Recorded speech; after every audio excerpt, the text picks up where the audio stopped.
Well, folks, in case you've missed it, word on the street is that Jennifer Lopez and Ben Affleck are officially split, heading for Divorceville. It's over. Over, baby. So I want to take this opportunity to say, I told you so. But on a serious note, this is a really good example of some things we should probably keep in mind when we're looking at the charts of people who are trying to start relationships. So the first thing is, no matter how much you want to convince yourself otherwise, you can lie to yourself, you can lie to me, you can fool me and other people, but you're not going to lie to the stars and you're not going to fool them. So we knew when they rekindled this relationship, and even from the beginning, right, that there were some serious compatibility issues between these two.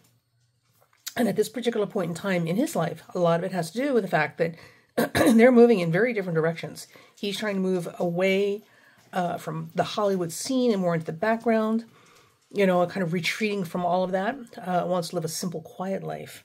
And she, of course, is charging forward. And, you know, for those of you who have been watching the Ms. Lopez, we all know she's extremely ambitious. And, you know, it has not gone unspoken that the possibility of her rekindling her romance with Ben Affleck had a lot to do with, you know, correcting past mistakes. So she's vindicated. But the other two is that there's a real suspicion, quietly whispered, that she's trying to get back to Ben Affleck because she wants to get back in the movies, right? And that wasn't going to happen with A-Rod, even though A-Rod is probably one of the best things that could have ever happened to her. Well, astrologically speaking, too late now. Okay, so with that said, again, the word on the street is that they're split up. They're heading for Divorceville.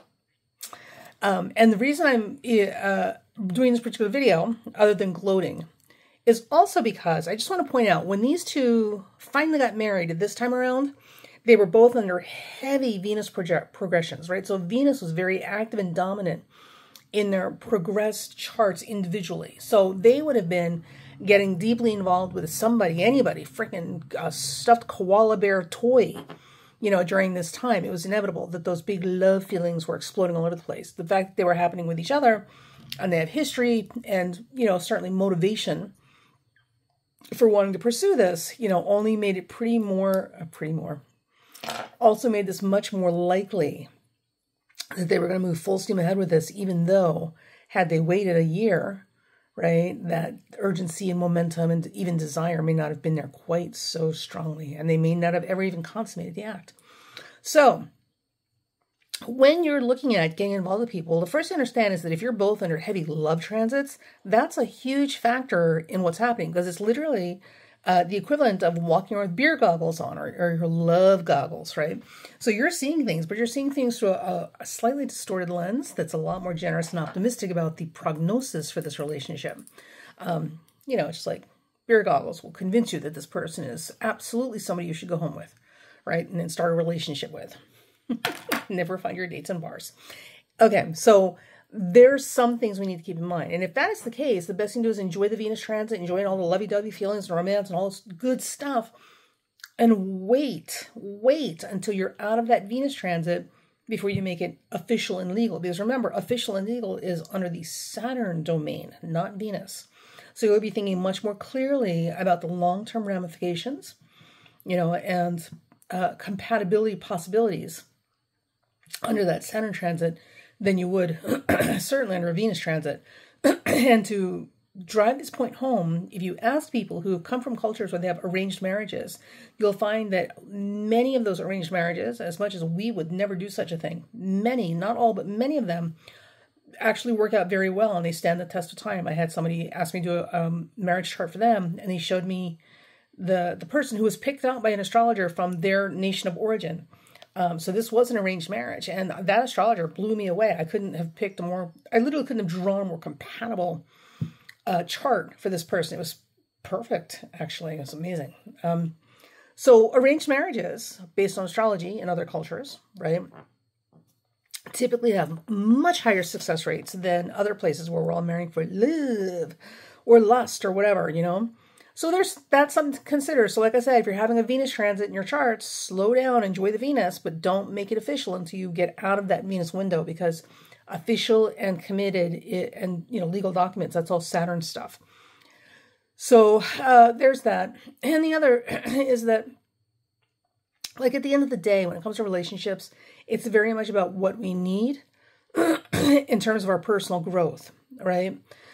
So each relationship, even the bad ones, gives us an opportunity to discover things about ourselves and to improve ourselves, to become better versions of ourselves, either through strain and struggle, right, and challenge, or through support and reinforcement, and modeling.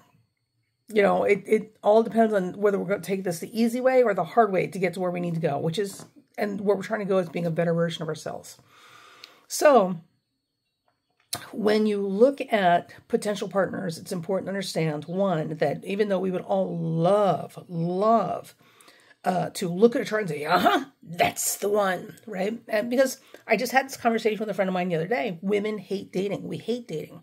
We hate dating because of a lot of reasons, right? And it's made worse by the fact that men and testosterone and the sexual urgency that they feel and the way that we condition and raise and reinforce them makes them very sexually predatory. And many of these guys, because character is a choice, not a destiny. Character will not show up in your chart. It will show up in you and the choices you make. There are a lot of guys that have very poor character and will happily lie to and manipulate, for selfish gain. With men, it's sex. With women, it's money, right? And nobody wants to be used for their money. Nobody wants to be used for sex. So you'll see a lot in the Sinister groups. You see a lot, 99.9% of people participating and asking questions about their new relationships, they're all females. Because we hate dating. This is horrible, right? Nobody wants to spend years of their life with somebody who clearly, from the beginning, never really had a serious interest or even optimistic idea about us and was just basically hanging around because it's like a dog getting free food. So it's very tempting to use astrology to suss out, like, the wheat from the chaff, right? Nope, like Tinder, right? Nope. Yep, that's the one. Okay, I don't have to date anymore.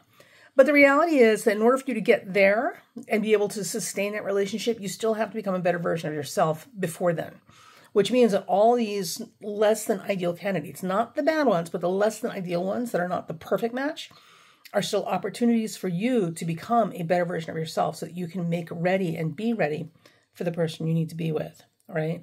And the thing to understand is that who we are at 20 and 30 and 40 is not the same person we're going to be at 50 and 60 and 70. So whenever you find this relationship, the age doesn't matter, depending on what your goals are. If you're trying to have kids, age matters. But separate from that, age doesn't matter. And a lot of times for some people, it could take a lifetime of experiences that they need to go through before they become the kind of person you can actually have a relationship with, right? So the person they were in their 20s is not somebody you could have been involved with. They would have destroyed you, so it took like 10, 20 years of experience after that for them to become the person who would be able to honor and support and uphold a relationship with you in a meaningful, positive way. It can happen. So, these are things to consider. So don't worry about the timeline, like I said, unless you're trying to have kids, at which point that's a time-sensitive thing, right? So at which point, don't waste your time with knuckleheads and old men. Jesus Christ, get yourself somebody you can build a family with. Other than that, like, it's literally just a process of self-development, getting to where you need to be, right? And taking, the not-so-great fits with the better fits until you find the perfect fit. It happens. But like Jennifer Lopez and Ben Affleck has taught us, it doesn't matter how much you think something looks good on paper. At the end of the day, right, it's about who you are, what your goals are moving forward in life, and how this person can help support and sustain those things. Ben Affleck and Jennifer Lopez are going in two different directions, right? So on paper, it looks like he can sustain and support her goals. And for him, he's a middle-aged man. I mean, it's literally about companionship and sex for him. So I'm sure he looks at her and sees that she could probably, fulfill his goals, which is basically being happy, fat, dumb, and happy at home. But the reality is, in practice and based on their charts and their natural temperaments, they're literally like this. They're going in two different directions. This was never going to be a sustainable relationship, and now, we see where they're ending up. So keep those things in mind when you're looking at synastry charts, and don't discount people who don't have perfect fits to your chart. Just because they're not the perfect ideal person for you right now doesn't mean that they're not the most important person in your development moving forward. And just because they're not your twin flame or your soulmate doesn't mean that their love is any less valuable or important or healing for you. or yours for them. So honor and cherish all the good relationships, all the important relationships that you have along the way, and understand that the person you're looking for, if you're not finding them yet, it may be because they still need time to develop and become the kind of person that you can actually have a relationship with, right? It's like the difference between eating like raw, undercooked food versus food that's actually like time to marinate and cook. Huge difference in the experience and what it does for you. So anyway, yeah, looks like marriage sans kids, they might be getting divorced. Who knew? Who could have seen this coming? You can fool me and you can fool other people and you can fool yourself. But at the end of the day, you're not going to fool the stars.